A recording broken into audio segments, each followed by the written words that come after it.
Welcome to coverage of National Signing Day here at Rivals. Adam Gorney, Jason Fitz. We're joined now by John Garcia Jr., National Recruiting Analyst. John, got to talk to you about Jeremiah Smith. What's the latest on his prospects and the potential of flipping?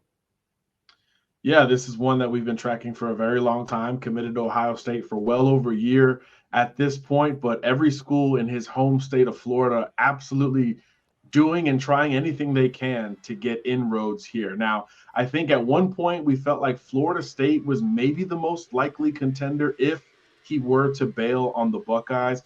But everything I'm hearing pre-signing day says Miami is gaining confidence. Now, not the craziest concept. He's a South Floridian. He's got multiple teammates committed there. And we know Mario Cristobal's MO is keeping local talent home.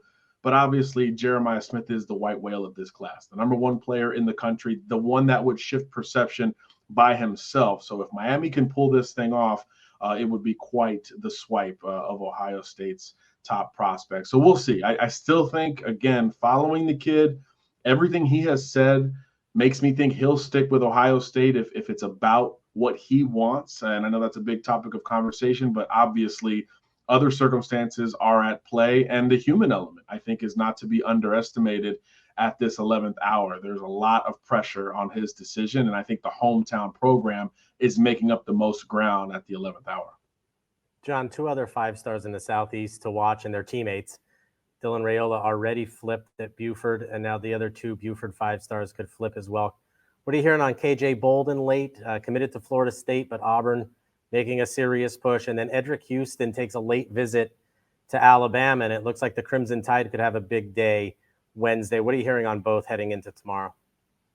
Yeah, look, I'll start with Houston. Nobody's going to underestimate Nick Saban in December during this time of year. And I was told that overnight visit to Alabama, he went to Clemson as well, but that overnight trip to Alabama was really about checking all the boxes, crossing all those T's, dotting all the I's, should he make that switch. Now, Larry Johnson and company at Ohio State are pushing back, and this has sort of apexed into an Alabama-Ohio State battle. I think Clemson could be a distant third at this point, but there is still some confidence there in Columbus. And obviously, you talk about the last guy, Jeremiah Smith, and now Eddrick Houston.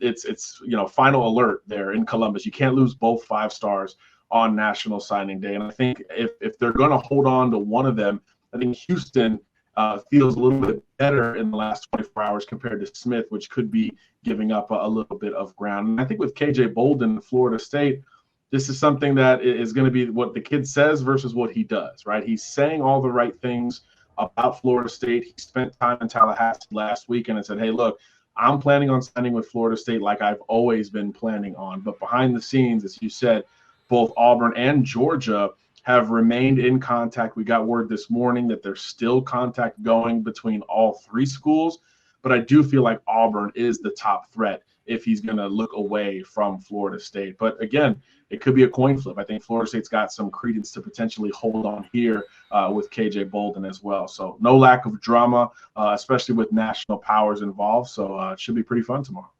Yeah, inject the drama in all of our veins. It's why we're doing this, and it's amazing to be this close to signing day and have so much on the line for huge programs. As always, we appreciate your insight, my friend. Thanks for joining us. Thank you.